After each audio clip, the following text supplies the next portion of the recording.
Heart beat scan ఒక్క second లోనే world class 640 slide CT scan ఇప్పుడు మీ విస్టా ఇమేజింగ్ బంజారా హిల్స్ లో. డాక్టర్ గారు నమస్తే అండి. నమస్తే డాక్టర్ గారు, ఒక విషయం తెలుసుకోవాలని ఉంది. అంటే ఇన్ని ఏళ్ళ ఎక్స్పీరియన్స్ కదా మీది ఇంటర్నల్ మెడిసిన్లో. అంటే ఇప్పుడు బీపీతోని వచ్చే పేషెంట్స్ ఏ ఏజ్ పేషెంట్స్ వస్తూ ఉన్నారు? సో ఇదివరకు అంటే మనము అబౌవ్ 40 ఇయర్స్ నుంచి బీపీ చెక్ చేసుకోమని చెప్పేవాళ్ళం అండి. బట్ రీసెంట్ నుంచి మనము 18 ఇయర్స్ నుంచి కూడా బీపీ చెక్ చేసుకోమని చెప్తున్నాము. So 18 years of age or even younger age group నుంచి BP on and off check చేసుకోవడం బెటర్. బీపీ కొంచెం రిలేటివ్లీ కొంచెం హైగా ఉంది అంటే దెన్ ఫ్రీక్వెంట్ ఫాలో అప్ అవసరం పడుతుంది. సో ఈ బీపీ అనేది సైలెంట్ కిల్లర్. సాధారణంగా ఏంటంటే సిమ్టమ్స్ ఏమీ ఉండవు వీళ్ళకి. బీపీ ఎన్నో ఏళ్ళ నుంచి ఉంటుంది కాబట్టి లక్షణాలు ఏం తెలియకపోయేసరికి వాళ్ళకి అసలు బీపీ ఉందని కూడా వాళ్ళకి తెలియదు. ఇంతలోపు లోపల మిగతా బ్లడ్ వెజల్ డ్యామేజ్ కానీ మిగతా లోపల ఇంటర్నల్ ఆర్గన్స్ డ్యామేజ్ అవి మొదలైపోతూ ఉంటుంది. రావడానికి ప్రధానమైన కారణం ఏంటి? సో మనకి బ్లడ్ ప్రెషర్, దీనికి primary and secondary hyper tension అని చెప్తాం. ప్రైమరీ హైపర్ టెన్షన్ ఏంటంటే ఏజ్ పెరిగిన వాళ్ళకి అడ్వాన్సింగ్ ఏజ్ గ్రూపుల్లో వస్తుంది. ఇడియోపెథిక్, దాని పెద్ద కారణం ఏమీ లేదు. సెకండరీ హైపర్ టెన్షన్ ఏంటంటే లోపల ఇంటర్నల్ ఆర్గన్స్లో ఏమైనా ఇబ్బంది ఉంటే, అంటే హార్ట్లో ఏమైనా ఇబ్బంది ఉన్నా, బ్లడ్ వెజల్స్లో ఏమైనా ఇబ్బంది ఉన్నా, కిడ్నీస్లో ఏమైనా ఇబ్బంది ఉన్నా, ఎడ్రినల్ గ్లాండ్ ట్యూమర్స్ ఏమైనా ఉన్నా, లేదంటే ఏమైనా డ్రగ్స్ అంటే రిక్రియేషనల్ డ్రగ్స్ అని చెప్తాం, కొకెయిన్, యాంఫిటమైన్ ఇలాంటివి వాడినా, లేదంటే ఫీమేల్స్లో ఓసీ పిల్స్ వాడినా, టొబాకో యూసేజ్ ఎక్కువ ఉన్న వాళ్ళలో మనకి బ్లడ్ ప్రెషర్ వచ్చే అవకాశం ఉంటుంది. దీన్ని సెకండరీ హైపర్ టెన్షన్ అని అంటాము. జనరల్గా బీపీ లెవెల్స్ నార్మల్ అంటే ఏంటి, హై బీపీ అంటే ఎంత లెవెల్స్ ఉంటాయో దాన్ని మనం అంటాం.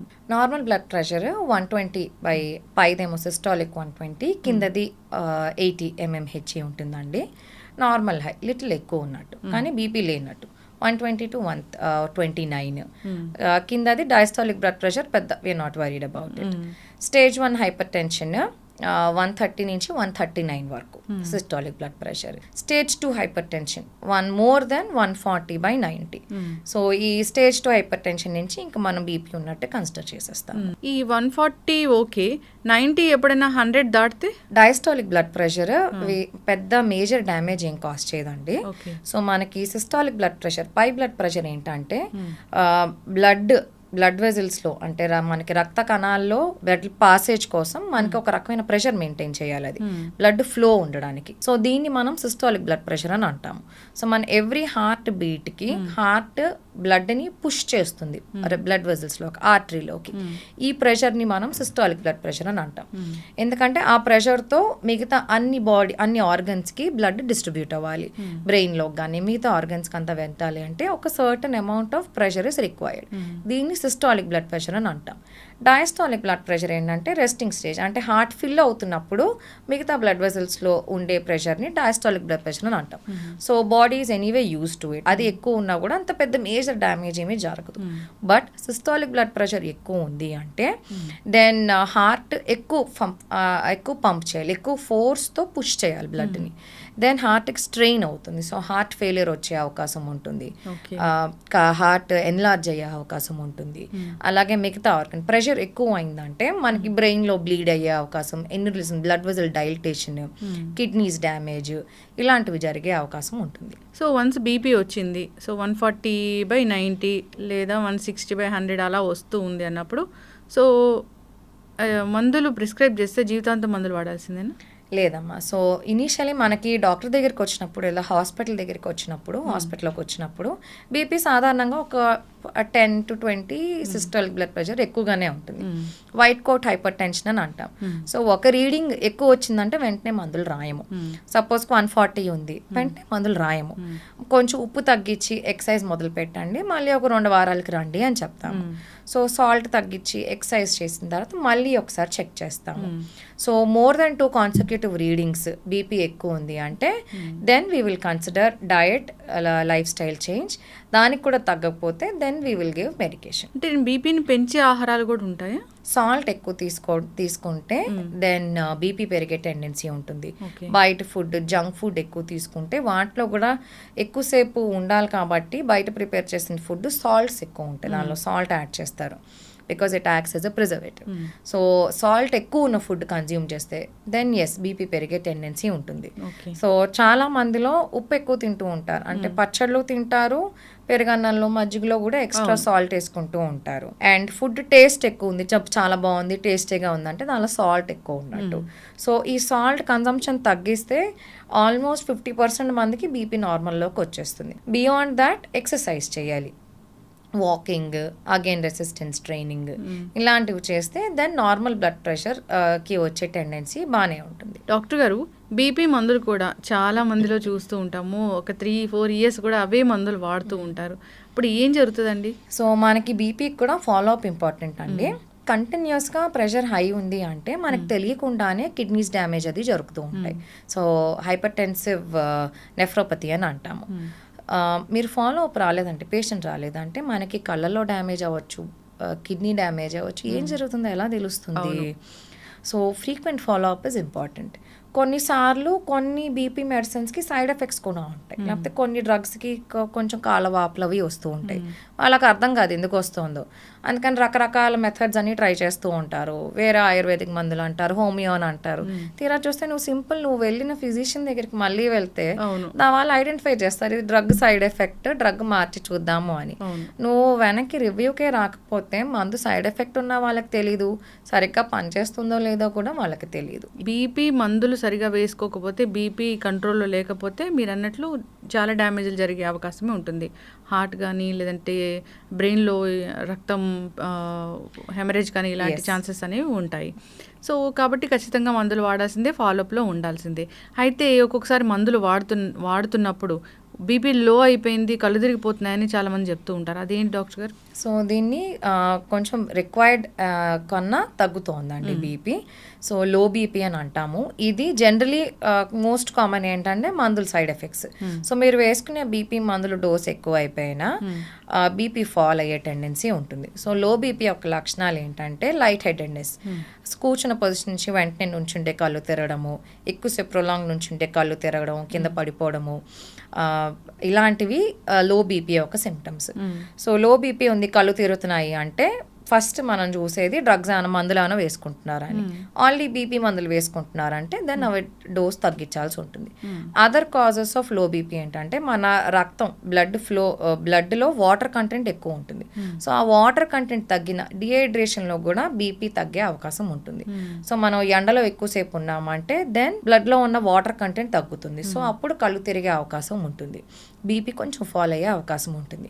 అదర్ కండిషన్స్ మనకి ఫీవర్స్ అంటే వామిటింగ్స్, లూజ్ మోషన్స్ ఉన్నప్పుడు కూడా వాటర్ కంటెంట్ తగ్గుతుంది, డిహైడ్రేషన్ అని అంటాం. వీటిలో కూడా మనకి బీపీ ఫాల్ అయ్యే అవకాశం ఉంటుంది. కొన్నిసార్లు కొన్ని ఫీవర్స్లో, డెంగీ ఫర్ ఎగ్జాంపుల్, డెంగీ ఫీవర్లో బ్లడ్ వెజల్స్ నుంచి ప్లాస్మా సీపేజ్ ఉంటుంది. సో దీనివల్ల కూడా మా బ్లడ్ వాల్యూమ్ తగ్గడం వల్ల బీపీ ఫాల్ అయ్యే అవకాశం ఉంటుంది. ఇలాంటి వాళ్ళకి మనం ఓరల్ ఫ్లూయిడ్స్ తీసుకోమని చెప్తాము, సాల్ట్స్ ఉన్నవి తీసుకోమని చెప్తాము. కొన్ని కేసెస్లో అడ్మిషన్ ఐవీ ఫ్లూయిడ్స్ అవి ఇస్తాము. కొన్ని కండిషన్స్లో ఫిజియలాజికల్ లో బీపీ అని అంటాం, అంటే వాళ్ళకి సాధారణంగానే బీపీ తక్కువ ఉంటుంది, అదేం పెద్ద ఇబ్బంది ఏం ఉండదు, దానికేం మందులేమీ ఉండవు. కొంచెంమందికి నాకు లో బీపీ ఉందని అంటారు. సో వాళ్ళకి ఫిజియలాజికల్గానే వాళ్ళ శరీరానికి అంతే బ్లడ్ ప్రెషర్ సఫిషియెంట్, 170 అవ్వచ్చు, 90-60 అవ్వచ్చు. సో వీళ్ళకి ముందు నుంచి కూడా అంతే బ్లడ్ ప్రెషర్ సరిపోతుంది. సో వాళ్ళకి పెద్ద ఏ రకమైన ఇబ్బంది ఉండదు. సో బీపీ పెంచడానికి కూడా మందులు కూడా ఏమీ ఉండవు. అసలు రాకూడదు ఈ బీపీ అంటే మనకి like I said prevention is more important than cure అండి. So as early as possible, like 18 years నుంచి బీపీ చెకప్ చేసుకుంటూ ఉండాలి. రిస్క్ ఫ్యాక్టర్స్ ఎక్కువ ఉన్నవాళ్ళు, అంటే family history of hypertension ఉన్నవాళ్ళు, ఆల్రెడీ డయాబెటీస్, కొలెస్ట్రాల్ ఎక్కువ ఉన్నవాళ్ళు, already pre existing cardiac conditions ఉన్నవాళ్ళు, స్మోక్ చేసేవాళ్ళు, ఆల్కహాల్ తీసుకునేవాళ్ళు, డ్రగ్స్ అబ్యూజ్ ఉన్నవాళ్ళు, లేదంటే ఓసీ పిల్స్ వాడేవాళ్ళు ఫ్రీక్వెంట్గా బీపీ చెక్ చేసుకుంటూ ఉండాలి. సో కొంచెం మైల్డ్ ఎలివేషన్ ఉన్నాయి, ఇప్పుడు మీరు ఏమైనా డ్రగ్స్ తీసుకుంటున్నారు, కొకైన్, మిగతా రీక్రియేషనల్ డ్రగ్స్ తీసుకుంటున్నారు, then you have to stop that. లేదు మనకి ఓసీ పిల్స్ తీసుకుంటారు, బీపీ పెరుగుతుంది, then you have to look for other methods, వేరే బర్త్ కంట్రోల్ మెథడ్స్ అవి రికమెండ్ చేస్తారు గైనిక్. ఫ్యామిలీ హిస్టరీ ఉంది అంటే ఇంకొంచెం కేర్ఫుల్గా ఫ్రీక్వెంట్ మానిటరింగ్ చేసుకుంటూ ఉండాలి. మామూలుగా ఏంటంటే అబౌవ్ 30 years వాళ్ళకి వన్స్ ఇన్ 2 years చెప్తాము, రిస్క్ ఫ్యాక్టర్స్ ఎక్కువ ఉన్న వాళ్ళకి వన్స్ ఇన్ ఇయర్ చెప్తాము. ఇంకా ఎక్కువ ఉన్నాయి, అబౌవ్ 30 ఉన్నారు, వెయిట్ ఎక్కువ ఉన్నారు, ఫ్యామిలీ హిస్టరీ ఉంది, మల్టిపుల్ కండిషన్స్ ఉన్నాయి, ఇన్ వాళ్ళు ఇంకా తరచూ బీపీ చెక్ చేసుకుంటూ ఉండాలి. అయితే ప్రెగ్నెన్సీలో బీపీ అంటే చాలా డేంజర్ అని చెప్తారు కదా, సో దాని గురించి. జెస్టేషనల్ హైపర్ టెన్షన్ అండి. మనకి ఏంటంటే ప్రెగ్నెన్సీలో కూడా బీపీ పెరిగే టెండెన్సీ ఉంటుంది. దీన్ని జెస్టేషనల్ హైపర్ టెన్షన్ అని అంటాము. దీనిలో ఏంటంటే ఫీటస్ సడన్ ఫీటల్ డెత్ ఇలాంటివి అయ్యే టెండెన్సీ ఎక్కువ ఉంటుంది. సో ప్రెగ్నెన్సీలో మనకి బీపీ కంట్రోల్ లేదు అంటే మదర్కి ఫీటస్కి ఇద్దరికి ప్రమాదం ఉంటుంది. సో మదర్కి ఏంటంటే ఫిట్స్ వచ్చే అవకాశం ఉంటుంది, అండ్ సడన్గా అలా ఏమైనా హెమరేజ్ అయ్యే అవకాశం ఉంటుంది. సో వీళ్ళు ఇంకా రెగ్యులర్ ఫాలోఅప్ చేస్తూ ఉండాలి. అండ్ రెగ్యులర్గా ఇచ్చే బీపీ మందులు వీళ్ళకి ఇవ్వలేము. సో వీళ్ళకి ఫీటస్ ఎఫెక్ట్ చెయ్యని మందులే ఇస్తాం అనమాట. And regular follow up is very important. ప్రెగ్నెన్సీలో వచ్చింది మళ్ళీ తగ్గిపోతుందా? జెస్టేషనల్ హైపర్ టెన్షన్ ప్రెగ్నెన్సీలో వచ్చినవి సాధారణంగా ప్రెగ్నెన్సీ అయిపోయిన దాని బిడ్డ పుట్టేసిన తర్వాత తగ్గే టెండెన్సీ ఉంటుంది. బట్ ఈ జెస్టేషనల్ హైపర్ టెన్షన్ మటుకు పోస్ట్ పార్టమ్ అంటే డెలివరీ అయిపోయిన తర్వాత కూడా బీపీ మానిటర్ చేసుకుంటూ ఉండాలి. ఎందుకంటే అప్పుడు కూడా అది ఇంపార్టెంటే. యూరిన్లో ప్రోటీన్స్ చూసుకోవడం, రెగ్యులర్గా బీపీ చెక్ చేసుకోవడము ఇలాంటివి ఇంపార్టెంట్. రెగ్యులర్గా చూసుకుంటూ ఉండాలి. సడన్ బ్లరింగ్ ఆఫ్ విజన్ ప్రెగ్నెన్సీలో అని వచ్చినా వెంటనే బీపీ చెక్ చేసుకుని liver enzymes, platelets, creatinine levels, urine proteins check చేసుకుంటూ ఉండాలి. బీపీ లెవెల్స్ బాగా ఎక్కువ వచ్చాయి, ఇంకా దీన్ని మనం మందులు వాడాలి అన్నప్పుడు పూర్తి స్థాయిలో ఈ మందుల్ని ఆపే అవకాశం ఏమైనా ఉంటుందా? దీన్ని రివర్స్ చేయొచ్చా? Yes, with diet and exercise reverse చేయొచ్చు, బట్ ఫాలోఅప్లో ఉండాలి పేషెంట్. సో కొన్నిసార్లు స్ట్రెస్ఫుల్ కండిషన్స్ అంటే ఇప్పుడు వర్క్ రిలేటెడ్ స్ట్రెస్ కానీ ఏదైనా ఎక్స్ట్రీమ్ స్ట్రెస్ఫుల్ కండిషన్స్లో బీపీ ఫ్లక్చువేషన్స్ ఉంటాయి, బీపీ పెరుగుతుంది. సో ఆ మూమెంట్కి రిక్వైర్మెంట్ ఉంది అంటే మందులు ఇస్తాం. బట్ ఆ స్ట్రెస్ఫుల్ కండిషన్ తగ్గిపోయింది అంటే బీపీ మెడిసిన్ డోసేజ్ కూడా కొంచెం తగ్గించుకుని ఫాలోఅప్ చేసుకోవచ్చు. సో ఆ ఎక్యూట్ ఈవెంట్ తగ్గిన తర్వాత దెన్ బీపీ తగ్గుతుంది. అండ్ ఇన్ జనరల్ మన స్ట్రెస్ లెవెల్స్ తగ్గించేవి అంటే యోగా, మెడిటేషన్, ఎక్సర్సైజెస్, మన హాబీస్ లాంటివి చేసుకుంటూ ఉండాలి. దీనివల్ల బాడీలో స్ట్రెస్ లెవెల్స్ తగ్గుతాయి.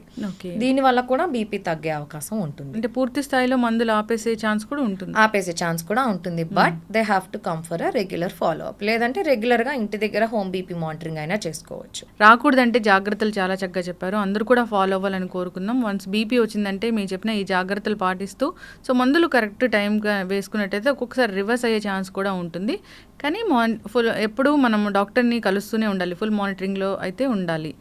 రాకుండా జాగ్రత్తలు చాలా చక్కగా చెప్పారు. వస్తే దాన్ని ఎలా కంట్రోల్లో ఉంచుకోవాలి, టాబ్లెట్స్ ఏ విధంగా వాడుకోవాలి, ఎలాంటి ఎక్సర్సైజ్ చేయాలి, ఆహార నియమాలు ఏంటి, అందరూ కూడా జాగ్రత్తలు తీసుకోవాలని కోరుకుందాం. సో 18 years ఆఫ్ ఏజ్ నుంచే కూడా వస్తూ ఉన్నారు పేషెంట్స్ అన్నప్పుడు ఒకసారి 18 years దాటిన వాళ్ళందరూ ఇలాంటి చెకప్స్ చేయించుకుంటే మంచిది. సో వస్తుందా రాదా, వచ్చిందా, దాని కండిషన్ ఏంటి అనేది తెలుస్తుంది. చక్కటి ఇన్ఫర్మేషన్ అండి, ధన్యవాదాలు. Thank you. And for more videos, Please subscribe to iDream. Please subscribe to iDream. Please subscribe iDream. And please subscribe to iDream. For more videos, subscribe to iDream. please like, share and subscribe to the channel. Congratulations, iDream. Subscribe to iDream. Subscribe to iDream. So subscribe to iDream Media. iDream ki iDream team andarki huge congratulations. Please subscribe iDream Media. Please subscribe to iDream. Subscribe iDream. Please subscribe to iDream. iDream అంటే నా కళల channel subscribe చేసుకున్న నోరు తిరుగుతలేదు, మీరైతే గంట గుర్తు కొట్టండి. For more such videos, please subscribe to iDream. Subscribe to iDream. Please subscribe to iDream. Please subscribe iDream Media. Please do subscribe to iDream. Please subscribe to iDream Media. For best entertainment and information, please subscribe iDream. And don't forget to subscribe to iDream.